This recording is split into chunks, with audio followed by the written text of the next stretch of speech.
for most, the Jews who populated Israel were by and large not doing so out of an ideology called Zionism, though many of them may have also shared affinity for that ideology. The primary reason was because they were refugees fleeing murderous violence with one place to go. If you're talking about, after 1921, when the world closes its doors. That story of how Israel got populated is, I think, a lot more sympathetic to the Western world than the version which Israelis tell, which is that, there's this guy, Theodor Herzl, who had this idea about Zionism, and then the idea caught fire, and you had all these people, wanting to return home. That version of the story bumps up against the Western psyche, and everyone just thinks, well, people were already living there. You shouldn't have done that. But the story that you tell of essentially refugees with one place to go, I don't see how anyone can logically or morally disagree with that having been the right option at the time. So why don't Israelis and Jews more generally tell that version of the Zionist story? That's a fascinating and that's a good question. Wonderful question. Yeah. First of all, we don't tell it to the rest of the world because we don't talk to the rest of the world about these things.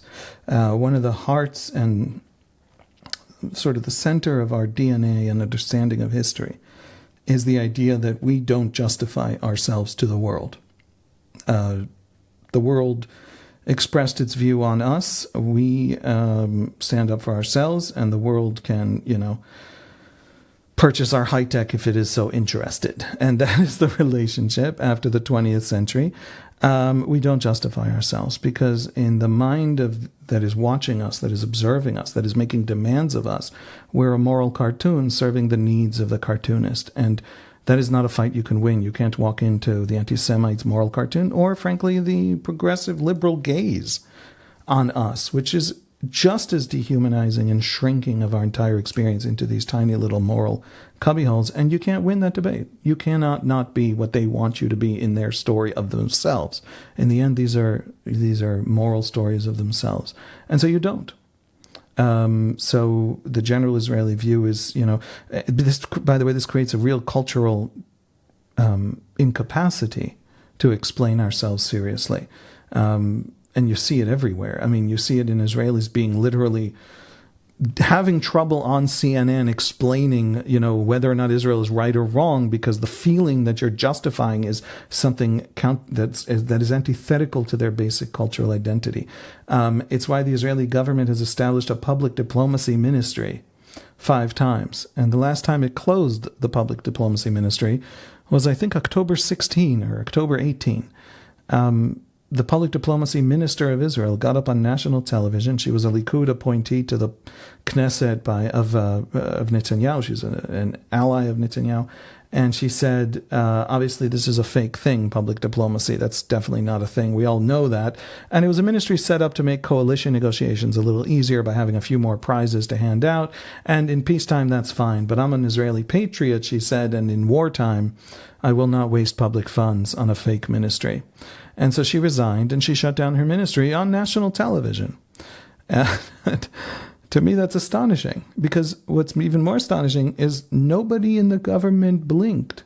There is nobody in the Israeli government responsible for public diplomacy in any way, responsible for synergizing different branches. And everyone speaks their own mind. Every ministry is a different political faction, and Israel doesn't tell its story, and it congenitally is incapable of telling its story, and even imagining that it can. Now, the biggest drink company in Israel is Coca-Cola.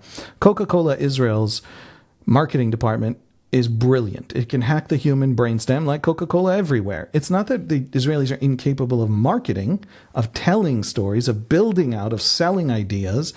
It's that they can't do it for themselves because we don't justify ourselves. So the first point is cultural. The second point is, and this I think is the heart of it, elites. Elites are a huge problem everywhere. The real story of the founding of Israel is a social history of millions of desperate people. The elite stories there's a dozen of them, and they're all something else. So if you, for example, take Zionism, the word Zionism, right? If it has an adjective, it's fake. And what do I mean by fake? I mean my favorite people. I mean my parents and parents-in-law and wife all believe in one version of Zionism that I consider fake. They're okay with this. We've had these debates. I'm not throwing them under the bus or anything. But if you meet someone who is a religious Zionist, or you meet someone who's a liberal Zionist, or you meet someone who's a cultural Zionist, or a socialist Zionist, or a British aristocratic Zionist, there used to be those kinds.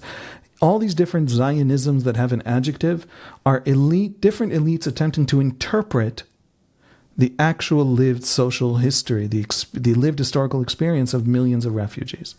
And so elites tell stories, and usually they're self-serving stories. And so all the versions of Zionism that get books written about them by elites are those versions of Zionism. So if you have a Peter Beinart who writes about his heart is torn asunder because the American liberal dream of Israel turns out to not be the perfect model society that they imagined it was in the 60s. Well, that's an elite, waking up to something not being convenient for a new generation of the same damn elite. None of it was real. Not then, not now. And that's my personal view, why we don't tell that story, because too many elites are telling that story. The fact is, there is nothing else you should learn about Israel other than that refugee experience. And from that refugee experience, you can start to learn other things. For example, you want to talk about the Nakba. I'm doing all the talking. I apologize. My wife laughs at me that this is what happens when I meet polite people. On college campuses, there's this discourse about the Nakba, the disaster that is the 1948 displacement of Palestinians, that is the Palestinians, sort of the founding anchor of their story. And I want to talk about the Nakba because what Palestinians think will profoundly shape the future of my children. What college campus kids think in America won't. And so I want to talk about the Nakba more than they do. Here's the problem. The total death toll of the Nakba is about 8,000 dead, which is a tragedy and it's terrible. It's also the 1940s. With respect, the Palestinian official number is something like 13,000. Western historians generally count it something like 8,000. This is a tragedy and it's important, and the displacement is bigger than the death toll. But who are the soldiers of the IDF in 1948? The soldiers of the IDF are not just survivors. They're not just the children of these refugees. A quarter of the soldiers of the IDF in 1948 are DPs. Who are DPs? DPs are people liberated from the camps from Buchenwald and Dachau and Auschwitz and Bergen-Belsen and all the rest, and a year after the war are still on German soil in camps, and this time patrolled by the American and British armies. And Truman begs Congress to let down the quotas.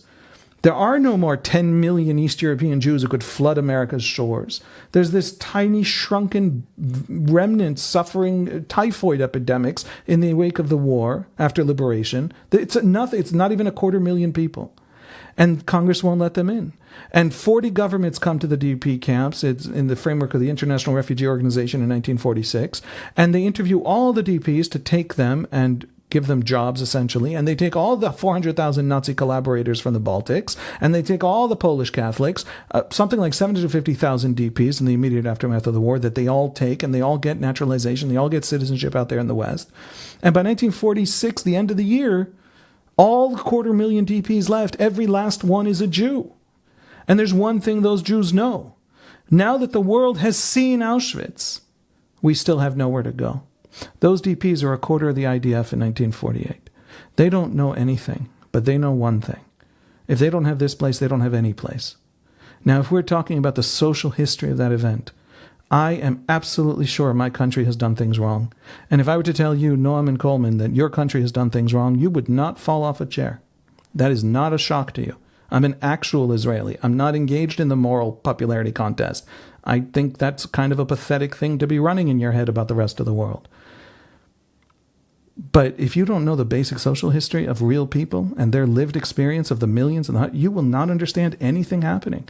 There's even polls of these people, of the Israelis of 1948, about the fleeing Palestinian refugees. And these polls by the Haganah, Derek Penzlar of Harvard put me onto these polls. I didn't know about them before. This is not knowledge that is impossible to acquire. We just have to put it together. There was a lot of sympathy. And also, the one crystal clear understanding that we need this place or we die. So I forgot the question, but my point is that no, elites are a problem because elites tell histories that are not the deeper histories. What ordinary people think will tell you more about historical developments and directions than any elite version from any academic or journalistic group, anything that they try to sell you.